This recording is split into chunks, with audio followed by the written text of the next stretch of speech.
2025-ci ildə sənaye zonalarında ümumilikdə 4 milyard manata yaxın məhsul satışı həyata keçirilib. Bunun da 1,2 milyard manatı ixracın payına düşüb. Ötən illə müqayisədə istehsal 21,1%, ixrac isə 13,4% artıb. Bunu İqtisadiyyat Nazirliyi yanında İqtisadi Zonaların İnkişafı Agentliyinin İdarə Heyətinin sədri Seymur Adıgözəlov 2025-ci ilin yekunlarına həsr olunmuş mətbuat konfransında bildirdi. Onun sözlərinə görə bugün sənaye zonalarında istehsal edilən məhsullar dünyanın 70-dən çox ölkəsinə ixrac olunur.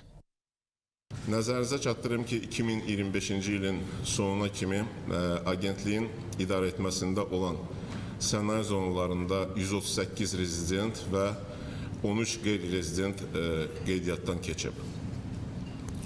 Ümumi investisiya portfeli 8,7 milyard manatdan artıq olan layihələr üzrə sahibkarlar tərəfindən 7 milyard manat faktiki sərmayə yatırılıb, 82 müəssisə fəaliyyətə başlayıb və 9700-dən artıq daimi iş yeri yaradılıb. 2015-2025-ci illərdə sənaye zonalarında ümumi dəyəri 19 milyard manatdan artıq məhsul satışı həyata keçirilib. Bunun da 6 milyard manatdan artıq hissəsi ixrac edilib. 2016-cı ildə cəmi 10,4 milyon xarici investisiya cəlb olunmuşdusa, yalnız 2025-ci ildə bu rəqəm 87,9 milyon manat səviyyəsinə çatıb. Bildirmək istərdim ki, Cənubi Qafqazın ən böyük sənaye parkı olan Sumqayıt Sənaye Parkında hazırda 40 rezident qeydiyyata alınıb və 2025-ci ildə Sumqayıt Sənaye Parkında 2,2 milyard manatlıq məhsul satışı həyata keçirilib ki, bunun da 1,1 milyard manatı ixracın payına düşüb. Ağdam Sənaye Parkı isə qısa müddətdə regional iqtisadi mərkəzə çevrilib. Burada 32 rezident və 5 qeyri-rezident qeydiyyatdan keçib. 145,8 milyon manat investisiya yatırılıb və 1000-ə yaxın daimi iş yeri yaradılıb. Ağdam Sənaye Parkında 13 müəssisə fəaliyyət göstərir. Parkda istehsal edilən məhsullar daxili bazarda satılmaqla yanaşı həm də ixrac edilir.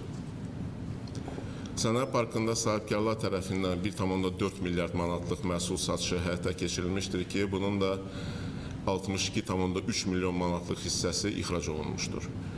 Cəbrayıl rayonunda yerləşən Araz Vadisi İqtisadi Zonası, Sənaye Parkında isə 19 rezident və 3 qeyri-rezident qeydiyyatdan keçib. Parkda 43,8 milyon manatdan çox investisiya yatırılıb və 100-ə yaxın iş yeri yaradılıb. Sənaye zonalarında 2025-ci ildə 25 sahibkarlıq subyekti rezident, 4 sahibkar isə qeyri-rezident statusu alıb. 14 yeni müəssisə fəaliyyətə başlayıb.